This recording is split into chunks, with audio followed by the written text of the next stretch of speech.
Thank you very much for the invitation. I'm clearly assistant professor of UMass Lowell in the US. Today, I'm going to talk about contact tracing apps for self-quarantine in South Korea. This is the agenda for today.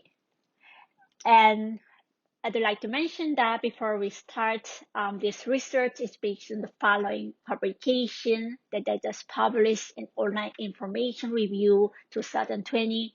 If you are interested in the article, please send me an email. I'll be happy to provide that. There is no need to emphasize that we are still in the COVID-19 pandemic. It was first documented in Wuhan, China, and the virus was soon to be introduced to its neighbor, South Korea, on January 20, 2020.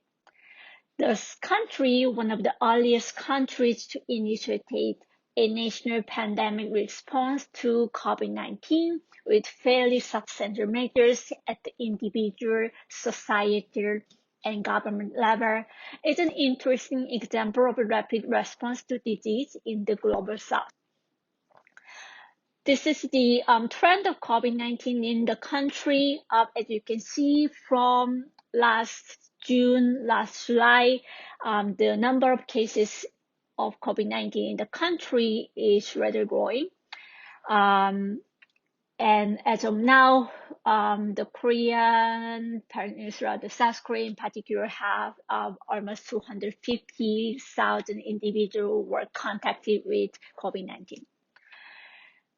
In the context of COVID-19, self-quarantine is important. Self-quarantine is a self-isolation for those who were international or domestic passenger by air and thus were supposedly and suspectedly to be impacted with the potential virus as a result of the travel. Since May 15, 2020, those who have traveled back to South Korea from other countries needed to follow the rules upon their arrival at airports in Korea. As a result, those who arrive the country, they have to download the app called the COVID-19 self-diagnosis app. Hereafter, I will just call the app, and it's available both in Android OS and iOS from last March. It's also available in Korean, English, and Chinese. So individuals install the COVID-19 app on their smartphone to report their temperature and some other potential symptoms before walking through immigration, and they have to do that for the 2-week of self-quarantine period. Against this background, this study explores a contact tracing mobile app for those who practice self-quarantine, named the Self-Quarantine Safety Protection App, through a lens of dataveillance and datafication. This research examines in particular what contact tracing means to those who experience contact tracing in different roles, as well as how they make sense of their contact tracing experiences in their self-quarantine period. This study uses an internet ethnography approach to collect and analyze data. In particular, in the COVID-19 pandemic era, this method is particularly useful to gain access to those who are affected by the situation. That's why I use that method to conduct this research. A few more notes about self-tracking applications, contact tracing apps in this COVID-19 period. In my opinion, there are two different contact tracing apps. First is for use by infected individuals, which South Korea doesn't have. As of 2020, around 50 countries, not including South Korea, use COVID tracking for impacted individuals. On the other hand, countries like South Korea uses the self-quarantine contact tracing app for those who potentially or non-potentially have the virus with them. This is the overview of the quarantine processes of Korean and foreign nationals upon arrival to South Korea. So with some exemptions, most people who are traveling back to South Korea needed to have 2 weeks quarantine. In this research, I'm going to use two concepts at heart. First one is called datafication, refers to a legitimate means to access, understand, monitor people's behavior with data. Datafication is used to understand how self-diagnosis and personal information data that are stored in the app are datafied. The second concept that I'm using in this research is dataveillance. This is defined as continuous surveillance through the use of data. So how people's data is used as a tool in the process of surveying and socially controlling people during the pandemic. As mentioned earlier, I'm using a method called internet ethnography. It's also known as virtual ethnography, online ethnography as well. It is useful method and quite fairly new methodology compared to traditional ethnography in that it has only existed since the invention of the internet and based on the online observation and interview and content analysis, what's been happening in cyberspace. So I collected and derived from publicly available web forums and blogs in South Korea from May 15 to July 31st last year. The reason I chose May 15 was the Korean government's self-quarantine measures for inbound travelers took effect on that day. So I conducted a keyword search of COVID-19 related keywords, as you can see on the screen, on blog entries and online cafes posts. So these sites are extensively written in Korean, but as the focus of research is on Korean citizens' understanding of the COVID-19 self-tracking application, I paid attention to the possibility that some threads may be written in languages other than Korean, and then exclude them from the data set to be in this particular study.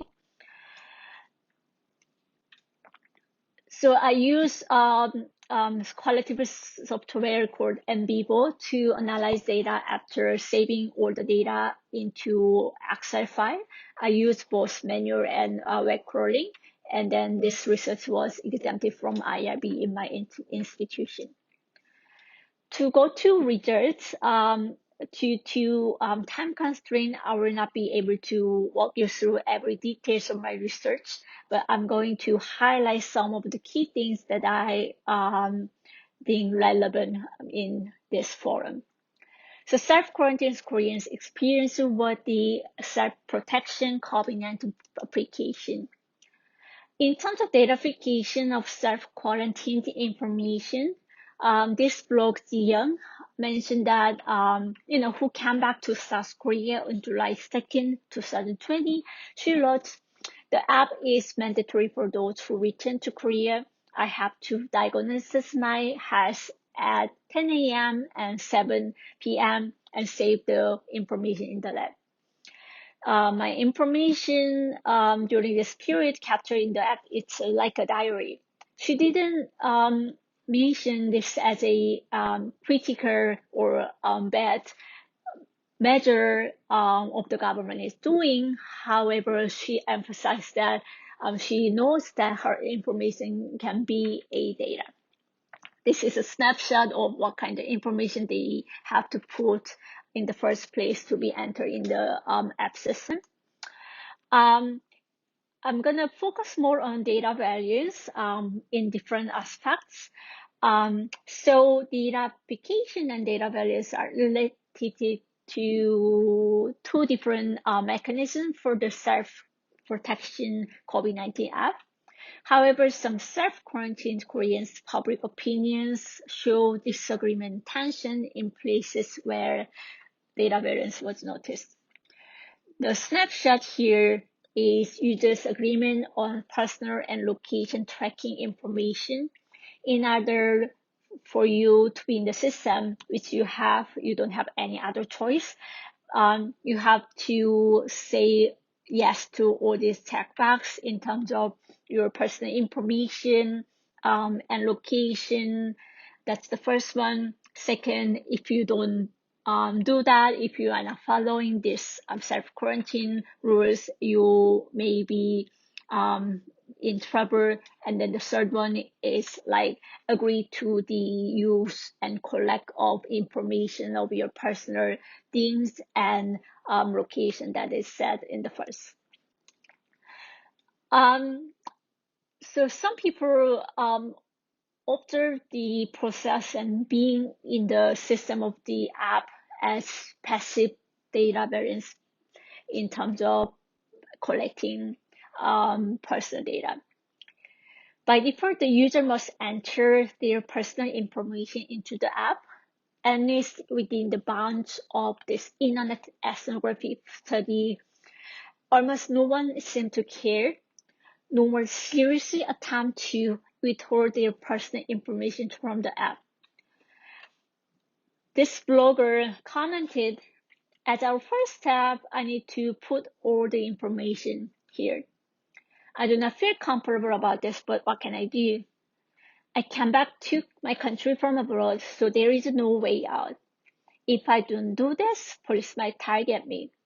So this sense that the information requested via the app is slightly and highly, perhaps, personal, yet in its capability is no coincidence. Indeed, some of the personal information, personal data collected through the app are clearly classified as personal information.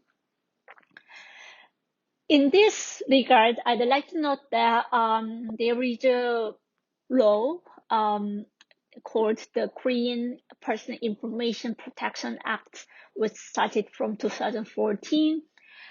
In that act, personal information refers to information that identifies a particular individual by his or her full name, resident registration number, and an image.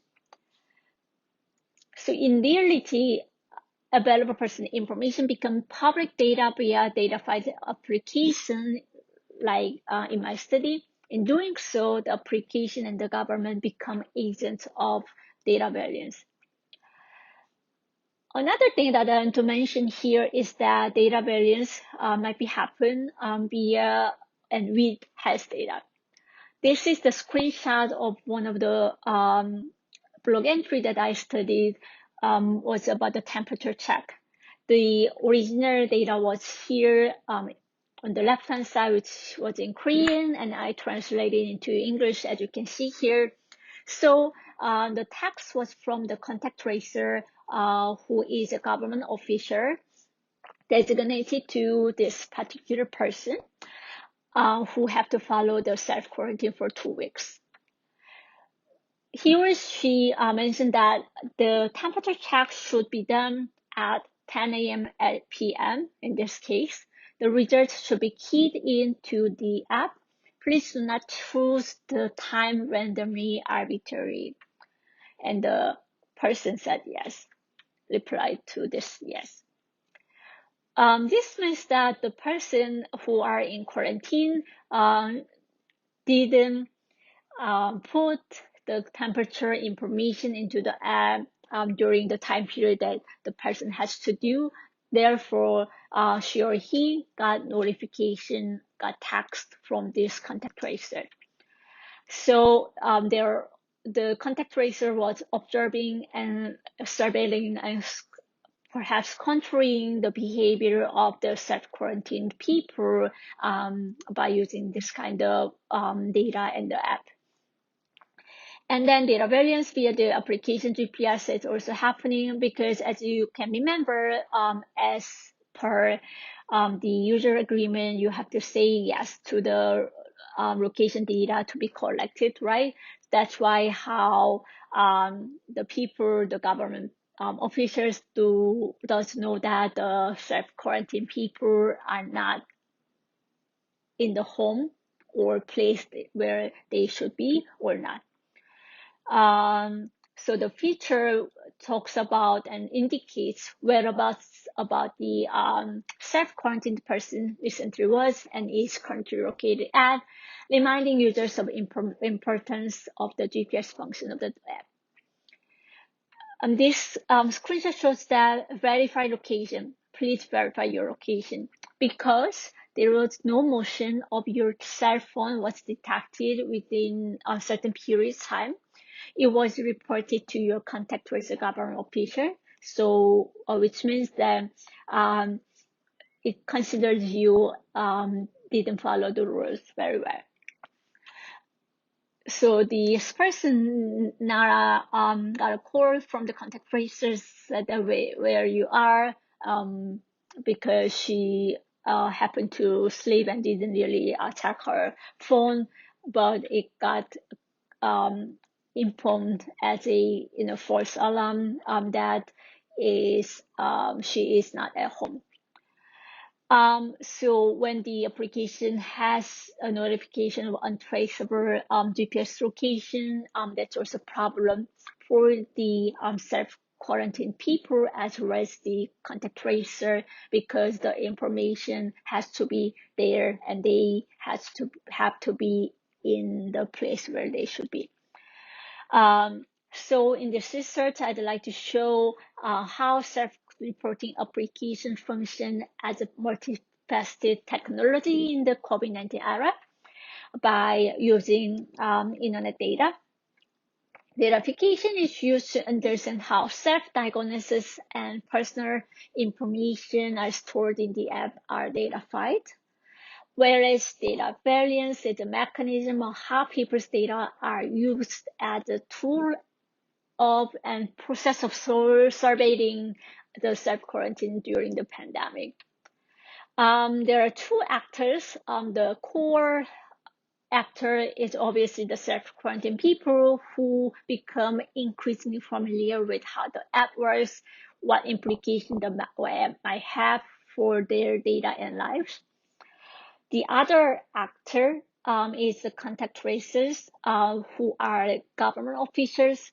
They have their new duties to be fulfilled to take care of and take down the every whereabouts of their designated self-quarantine people.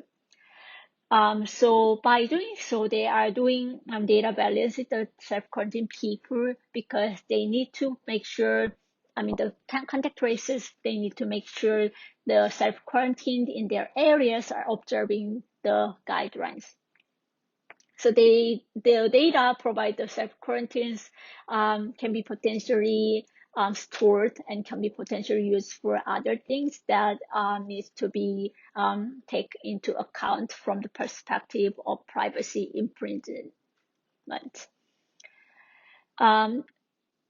So there are two implications that I want to highlight, tying to the previous points that I mentioned in terms of datafication and data variance. The core aspect of the app's required installation uses makes it difficult for individuals to opt out of reporting and storing their data. So datafication and data variance are the products that follow from this app's existence. The existing Personal Information Protection Act, started from 2014, is much more and becoming more relevant to this thing in the critics of how the app is set and the way the government treats data potentially in relation to the self-quarantined people. Thank you very much for listening. I'd like to welcome any feedback, any comments and questions. Thank you.